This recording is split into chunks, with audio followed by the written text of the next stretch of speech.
Terus gua desain sistemnya itu termasuk juga desain database dan desain mockup, desain user interface atau tampilannya kayak gitu. Baru gua coding. Tapi jangan lupa sebelum dirilis itu harus ada tahap testing dulu. Jadi gua harus tes supaya sistem ini udah pasti bagus dan berjalan sesuai dengan semestinya. Halo teman-teman semuanya, nama gue Ricky dan di video kali ini gue mau cerita sedikit. Belakangan ini gue lagi sering banget ngobrol sama temen lama gue. Jadi dia itu ngejual voucher-voucher kayak voucher Mobile Legends, PUBG, Free Fire dan lain-lain. Nah, ngobrol-ngobrol ternyata gue dan dia ini banyak ide-ide yang mirip-mirip, banyak ide kita yang sama, satu jalan lah. Nah, akhirnya kita sepakat untuk membuat sebuah sistem, jadi semacam website e-commerce kayak gitu. Jadi tahapannya ini adalah pertama gue harus analisa dulu nih sistem yang berjalan kayak gimana. Terus gue desain sistemnya itu termasuk juga desain database dan desain mockup, desain user interface atau tampilannya kayak gitu.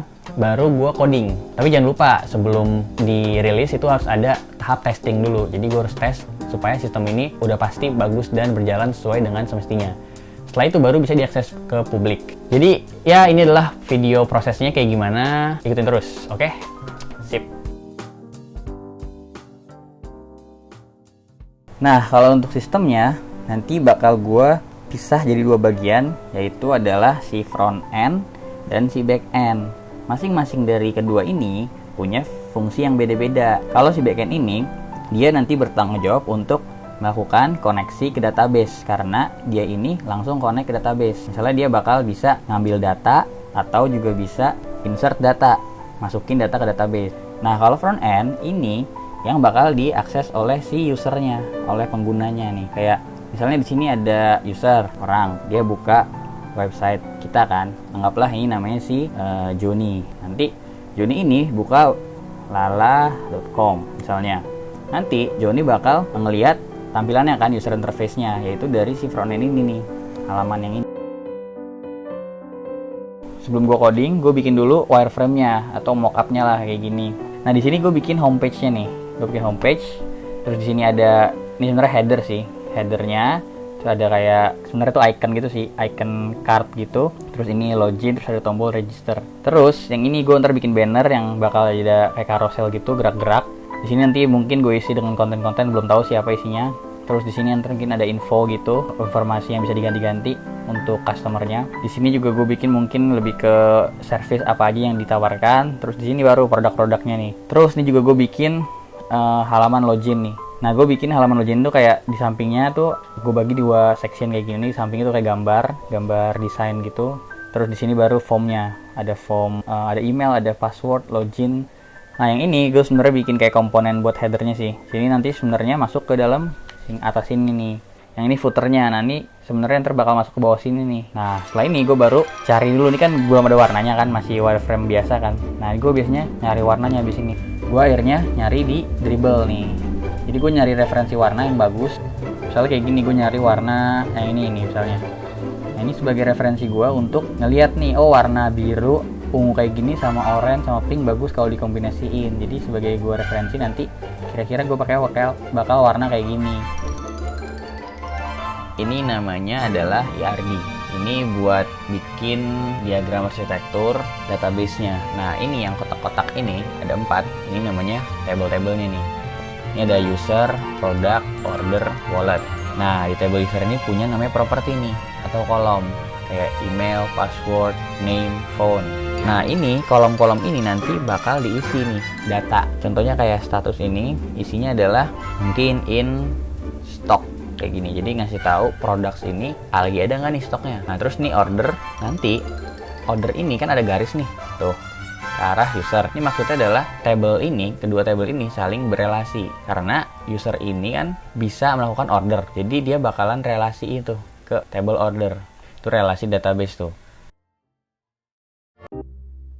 Nah, ini baru masuk ke tahap yang paling tunggu-tunggu, yaitu adalah codingnya. Di sini gue bakal bikin codingnya tuh sesuai dengan apa yang gue udah bikin di tahap sebelumnya. Jadi kan gue udah bikin wireframe tuh, terus sama bikin database kan desainnya. Nah, itu gue sebisa mungkin ngikutin dari yang udah gue buat.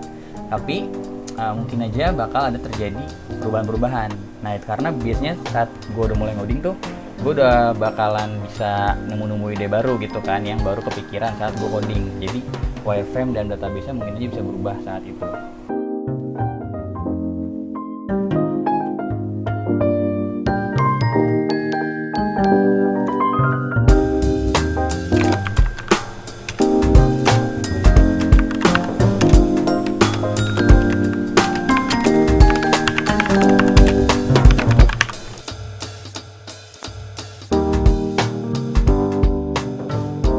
Dan ini adalah homepage-nya. Di tengah-tengah ini ada bannernya nih yang gerak-gerak. Gambarnya gue pinjem sementara dari Codashop karena gue belum punya gambar, sementara aja. Dan ini udah sesuai dengan desain kita sebelumnya. Ini ada banner, ada info, di bawahnya baru konten-kontennya. Nah, di kanannya ini gue bikin semacam kayak how to order step by step. Di bawahnya ada info yang warna biru itu, terus di bawahnya lagi ada servisnya. Ini mungkin bakal diisi konten kayak kelebihan e-commerce kita tuh apa. Cuman nih datanya masih dummy semua, tombol juga masih nggak guna nih. Terus di bawahnya baru ada list gamenya. Ini ada bestseller sama yang populer, jadi yang terbaik bakal dipampang di atas. Nah, di bawah lagi baru ada semua listnya nih. Terus di sini ada kolom input untuk search game, tapi pasti nggak berfungsi, tapi nanti bakal kita benerin. Nah, di bawahnya terus sampai bawah nih ada footer, terus ada tombol lagi yang nggak berfungsi juga, belum berfungsi maksudnya. Nah, baru coba kita login ya. Nah, login ini halamannya nih, halaman login. Terus di sini kita masukin email sama passwordnya. Ini gue random password ngasal. Kalau salah dia bakalan keluar tuh pop up gagal. Nah, kalau bener dia bakalan masuk ke halaman homepage lagi dan headernya berubah. Jadi ada gambar keranjang bayi, terus ada gambar yang lain-lain. Nah, kalau logout dia bakal kayak gini nih, langsung balik lagi ke homepage tapi headernya berubah lagi. Jadi tombol register sama login. Nah, sekarang coba kita register. Namanya halo. Di sini last name-nya halo juga, halo. Emailnya halo@gmail.com, terus password asal aja. Nah, kalau misalnya ada yang kosong, ntar dia bakal kasih validasi kayak gini, merah, karena itu wajib tuh. Ini juga bisa kita colok matanya nih, supaya bisa ngeliat passwordnya. Ini kita kasih nomor HP aja nih. Nah, kalau berhasil, klik, dia bakalan otomatis masuk lagi ke homepage dan otomatis ke login. Nah, kita kan tadi register pakai yang namanya halo nih, ntar dia bakal login sebagai halo langsung. Nah, ini kurang lebih kayak gini nih homepage-nya. Nah, akhirnya kita udah menamakan website kita dengan nama Voucherbox. Nah, sekarang kita bakal coba untuk order ya. Untuk order kita harus login dulu. Jadi di sini kita masukin username sama password. Nah, ini juga udah ada loadingnya, udah ditambahin. Terus kita coba pilih Hago ya. Nah, nanti bakal masuk ke halaman Hago kayak gini. Terus kita bisa masukin player ID-nya dan kita bisa cek untuk ke sistem Hagonya apakah si player ID ini terdaftar. Dan kalau terdaftar dia bakalan muncul username-nya. Nah, kayak gini kan muncul nih pop up valid username. Sini juga muncul ada centang warna hijau kayak gini. Di bawahnya kita bisa pilih produk. Di sini ada beberapa produk dengan harga yang beda-beda. Nah, untuk produk ini kita bisa pilih salah satu aja. Jadi kalau kita pilih yang lain dia bakalan pindah tuh tombol plus minusnya. Nah, ini kita bisa tambahin kuantitinya atau kita bisa juga kurangin. Tuh. Nah, di bawah lagi kita bisa pilih pembayarannya mau pakai apa. Di sini ada wallet. Wallet itu e-money di sistem kita. Kalau misalnya harganya lebih besar dari balance kita, dia bakalan not enough wallet kayak gini. Jadi nggak bakal cukup nih ya.